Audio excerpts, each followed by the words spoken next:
The Adventures of the Saint, starring Vincent Price.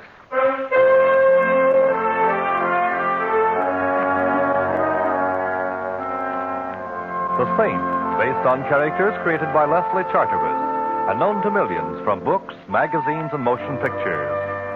The Robin Hood of modern crime is now transcribed for radio, starring Hollywood's brilliant and talented actor Vincent Price as the Saint.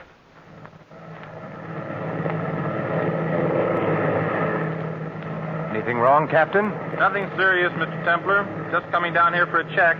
Go on just as soon as we can. Oh, and where is here? Headstone, New Mexico. Used to be a big silver mining town, but now it's just another little town, I guess. Although I did notice there's a carnival playing over on the edge of this emergency landing strip. Well, how long are we to enjoy the hospitality of Headstone? Oh, 2 or 3 hours. Long enough to see the town, have dinner if you like. We're sorry to delay you, sir. Oh, it's all right, Captain. I'm seldom bored in a strange town. Well, you better go back and fasten your seatbelt, Mr. Templar. We're coming down now. Right, I'll see you later.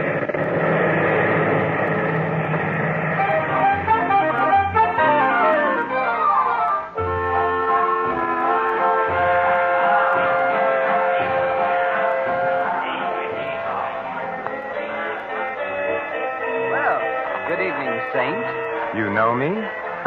Yet I don't seem to recall your face. Harry Kelly, and you don't recall my face because we've never met, but I've seen many pictures of you, and so I recognized you immediately. Well, that's very flattering. Tell me, Mr. Kelly, how can I get into town? You can find a cab on the other side of the carnival. Planning on staying long? Not at all. Should I? On the contrary, I was just going to suggest that I doubt if Headstone would welcome the presence of the Saint. Just a friendly remark, you understand. Oh, naturally. And if I may be permitted a friendly question, why are you telling me this? Just an interest in the continued health of my fellow humans.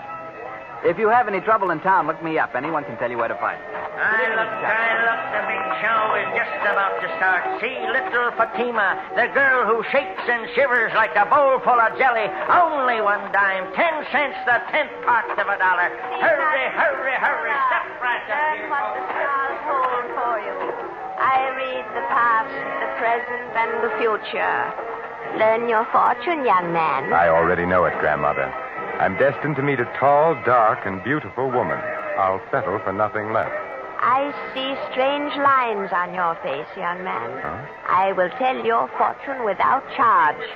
Give me your hand. I see danger. Beware of a blonde young woman. She will bring you death. There are worse ways of dying, Grandmother. I see danger, much danger, for one with a halo about his head. Blood and death. Unless he travels, I see... I think I'm beginning to get the idea. You might tell your crystal ball that I'm beginning to be interested. Goodbye, Grandmother, and may the saints bless you.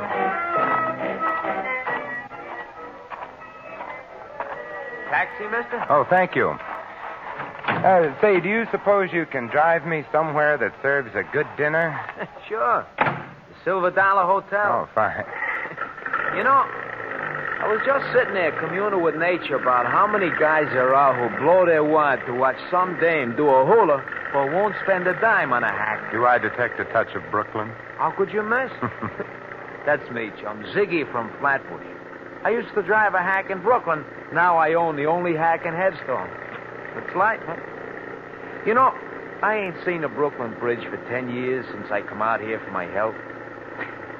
Like I always say, it's a smart man who knows when it's healthy to get out of town. Meaning what? Does everything have to mean something? Me, I mind my own business. I stay healthy.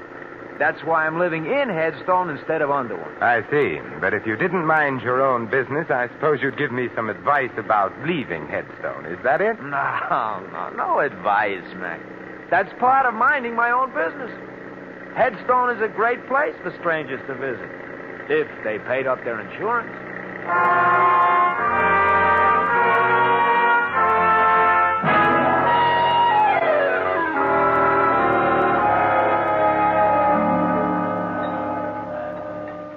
Here you are, waiter. Very nice dinner. My check, please. No, thank you. Keep the change. Hello. Well, Well, this is a surprising hotel. First a beautiful dinner, and then an even more beautiful blonde. May I sit down? Oh, by all means, Miss... Betty Conley. You're Simon Templar? I should have worn my dark glasses. But now that the truth is out, you might as well call me Simon. All right, Simon. Now, how did you know who I am? Now, don't tell me that you were just passing and recognized me. Why, Ziggy told me that you were here. He owns and drives the taxi here in Headstone. I know I shouldn't look a gift blonde in the hair, but why did Ziggy tell you I was in here? Well, Ziggy knows that I need help, and he thought, well, that is, since you're the saint, you might help me. Well, I have been known to help beautiful blondes on occasion. But tell me why you should need help, Betty. Someone's been trying to kill me. Oh, there should be a law against that. Are you sure? I've been shot at twice, and everybody here has been very unfriendly, except Ziggy and a man named Harry Kelly. I've noticed the unfriendliness in this town. But being unfriendly towards you is obviously an indication of insanity. Oh, please don't joke about it. I'm frightened. All right, my dear. Now tell me about it. Well, my father was known as Silver Slim Conley. He lived here for years, but he sent me east to school when I was very young, and I didn't come back here until recently. My father died about a month ago. Oh, I'm sorry. He was broke, and all he left me was his old silver mine. He called it the Betty Mine, after me. And I take it somebody wants the mine. No, the mine is completely worthless. There hasn't been any silver in it for years. But, my dear, you were shot at twice. Have you any idea who did the shooting? No, but it might be the same man who told me to get out of town. Oh, who? Mike McCarthy. Ziggy says he's an eastern gangster who's been living out here for several months. Will you help me, Mr. Simon? Well, I've never been able to say no to a pretty girl. You mentioned a man named Harry Kelly before. Just who is he? He knew my father. He's been very friendly to me, although he thought I ought to leave town, too. I've met Mr. Kelly, and he intrigues me very much. I think we'll go see him. All right. Oh, just a minute. There was some red dust on your coat. Oh, thank you. Ziggy apparently doesn't get enough passengers to keep his cab dusted. Did you say Ziggy was parked outside in his chariot? He was when I came in. Oh, there he is. Yes, looking exactly as if he were back in Brooklyn. Ziggy! Oh, so she found you, huh? Thanks to your bird dogging, which I must admit in this case has done much to overcome any natural prejudice against cab drivers that I might have. Say, do you know where Harry Kelly lives? Sure. Well, let's go then. Hey, don't you ever clean out this hack? What's all this dust? Well, who knows? Maybe it was that redhead that hired me yesterday. So she had dandruff. Ziggy, you missed your calling. You're as funny as an undertaker. Well, now, Ziggy, I don't suppose you'd care to tell me why you warned me to get out of Headstone. Got me all wrong, Saint. I wasn't warning you. I was just talking about myself. And I don't suppose you'd care to tell me why somebody took pot shots at Miss Conley here and told her to get out of town, too. Me, I don't know nothing. Like I was telling you, Saint, I mind my own business. Maybe you stay ignorant that way, but it's healthier, and I like it like that. Well, in that case, why did you send Miss Conley in to see me? Well, like you can see, she's a pretty little pigeon. She needs to know some guy who'll help her. Now, it ain't no secret that the saint goes around mixing in other people's business, so I tell her to see you. And who told you I was the saint? I got eyes in my head, ain't I? Like I said, I used to hack in Brooklyn. I got around. What about this Mike McCarthy? Strictly smart money, Saint. Huh? A lot of guys have crossed his path once, if you get what I mean. What about Harry Kelly? Local stuff. A nice schmo, but no more. You're doing all right for a guy that doesn't know anything. You got me wrong, pal. Ziggy, he looks people over, but he don't see nothing except one guy is tough, another guy is a schmo, and maybe another guy is too nosy. I really don't think we should try to involve Ziggy, Simon. He's been very nice as it is. She's got something, pal. I ain't really equipped for it because the way you're headed, only a saint could feel at home.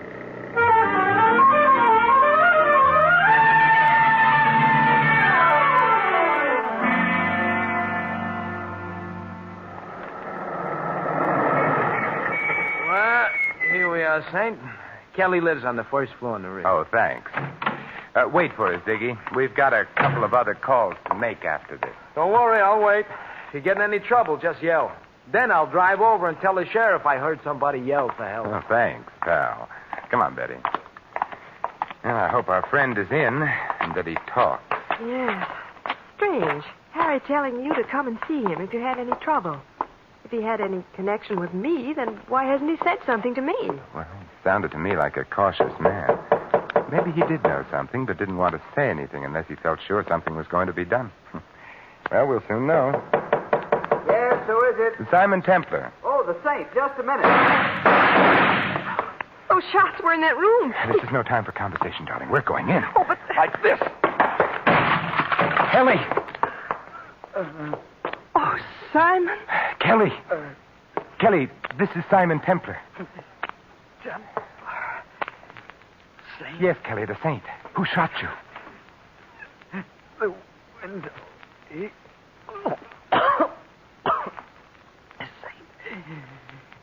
The mine. Kelly. Well, Betty, he isn't going to tell us anything now. His killer did a very thorough job. Window open. Must have shot from here. There's a shell on the fireplace. But what was he saying? Sounded like spin. Come on, Betty. We're going to spread a little saintliness. And I think I know where to begin.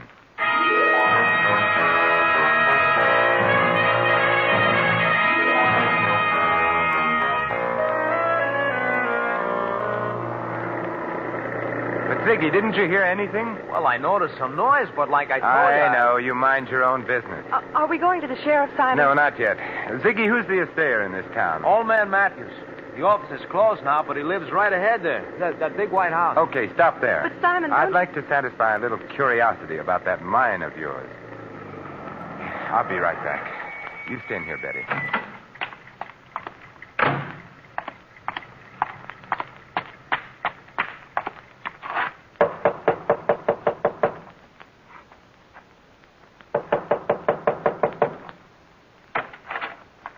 What do you want? Mr. Matthews.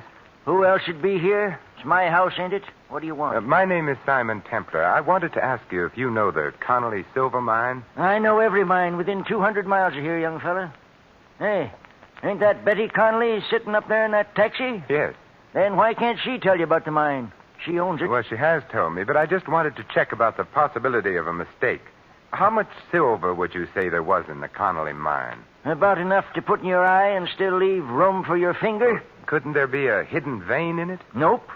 There ain't been enough silver around here to make a dime for years and years. Could there be anything else of value in it? Mud and water, if you call that valuable. You sure? Of course I'm sure.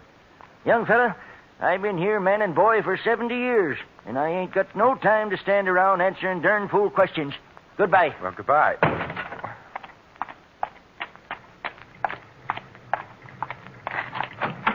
And Betty, you may be right. Old man Matthews says the mine is worthless, too. So, Ziggy, take us to see Mike McCarthy. Are you sure you want to go there, Saint? If I was you, I'd get on that plane. It's leaving pretty soon. No, Ziggy, I've decided not to leave Headstone just yet. Later you can drive me over to Albuquerque, and I'll take the chief the rest of the way. Okay, chum, it's your funeral.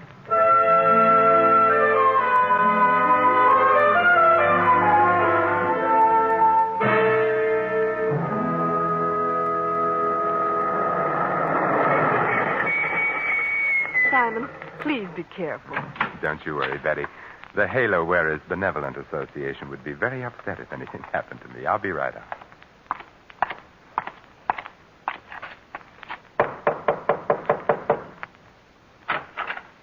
Yeah? I'm looking for Mike McCarthy. Well, you found him. It's my Boy Scout training. It never fails. My name is Simon Templar. The Saint? I've been known by that name. So what? That's a very interesting question. I must try to think of an answer sometime. Meanwhile, I thought you might like to know that I heartily disapprove of your telling a certain Miss Betty Conley that she ought to leave town. What's a girl to you? That's my business. I could make it mine. And if I do, your halo's going to slip down and start choking you. I thought bullets were more in your line. Meaning what? Meaning the shots fired at Miss Conley and a little gunning job only a few minutes ago. I didn't do any gunning. But I'm liable to if you don't beat it. You sound so sure of yourself, Michael. That's because I got more in my hand than an itching palm. That's a very pretty gun, Mike. But I'm very much afraid that nothing will satisfy my curiosity short of knowing why you want to get Miss Conley out of town. I got answers for nosy guys. 6 of them. Now just stand right there. Stay away from that desk, Saint, or I'll... Don't worry, Mike. I have no interest in the desk at all, but I do have an interest in Miss Conley. And now, Michael, I'll bid you adieu.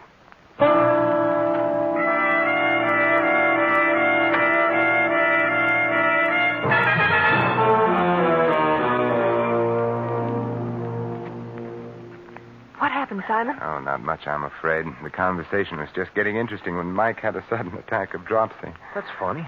I never heard of him being sick. Oh, that's because you mind your own business, Ziggy, like you told me.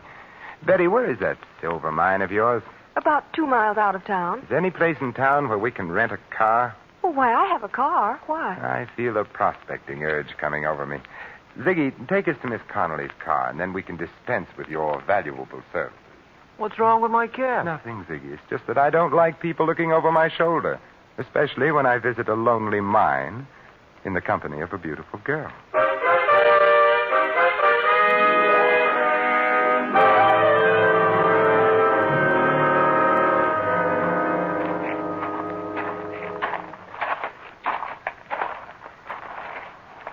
Well, here's the Betty mine, although I don't know why you want to see it. Frankly, I don't know either.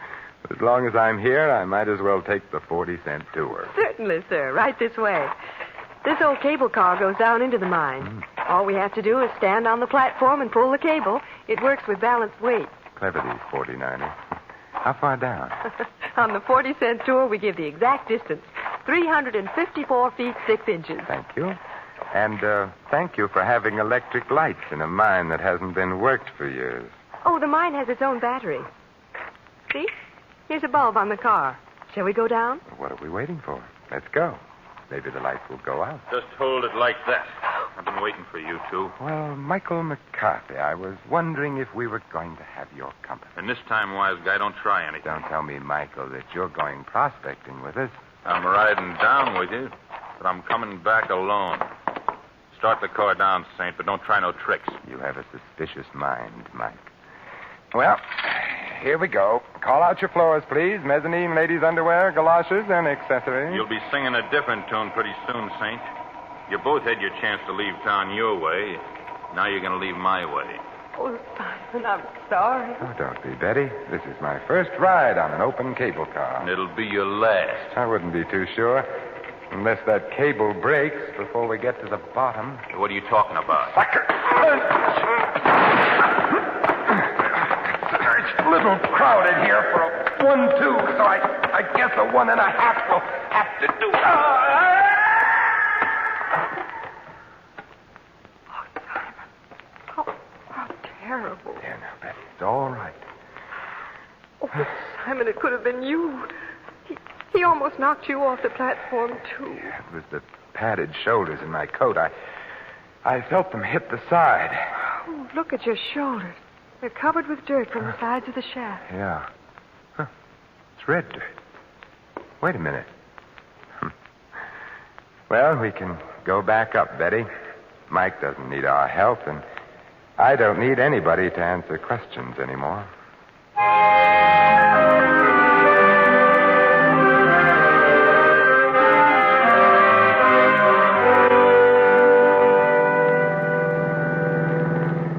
Simon, I'll never understand you.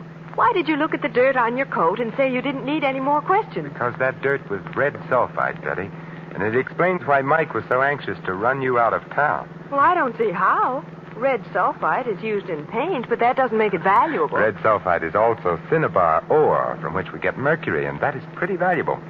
Evidently, your mine is rich in cinnabar, so it's worth a lot of money, Betty.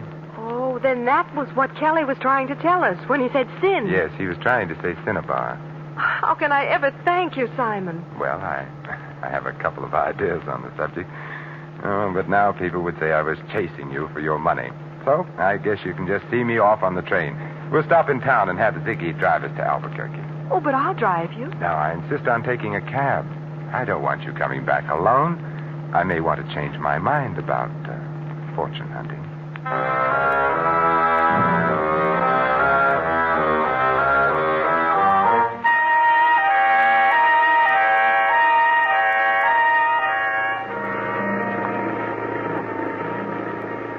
like I said, Saint, I'm glad to see you leaving. This town is just funny about strangers. But hadn't you ought to take Miss Conley with you? But she doesn't have to go now, Ziggy, and besides, she's rich. She's what? Yes, Ziggy, we found out that Dad's mine is valuable after all.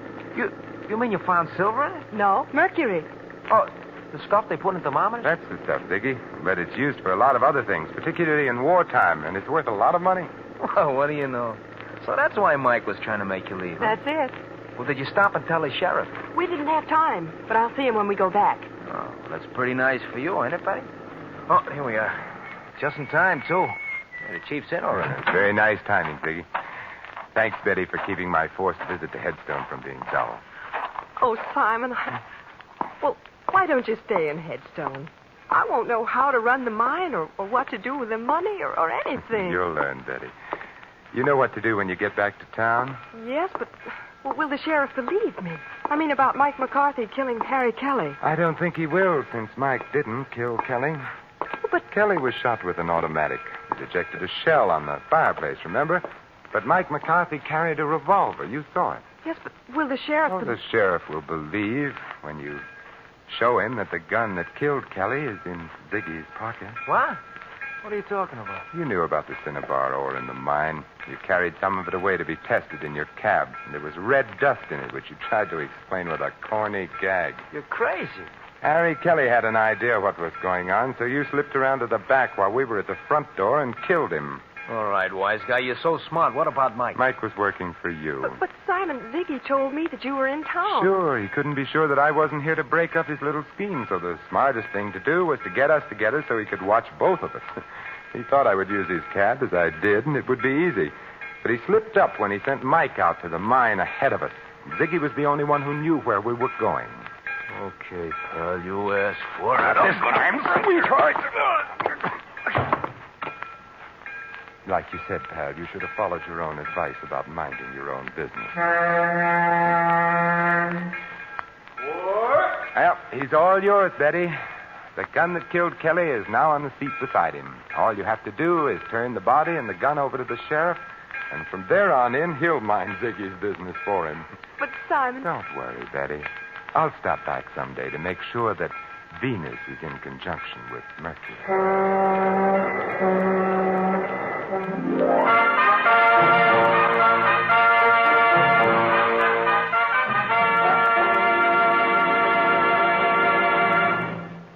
You have just heard another adventure of the Saint, the Robin Hood of modern crime. And now, here is our star, Vincent Price.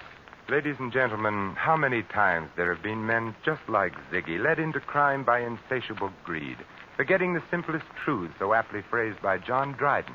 Murder may pass unpunished for a time, but tardy justice will o'ertake the crime. This is Vincent Price extending a personal invitation to all of you to join us again next week at this same time for another adventure of the Saint. Good night.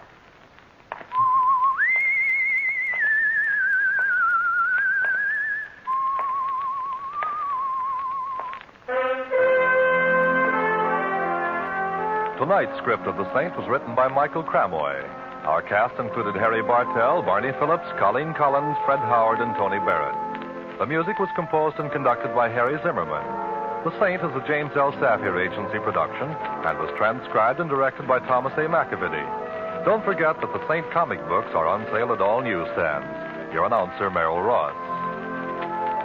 This is the Mutual Broadcasting System.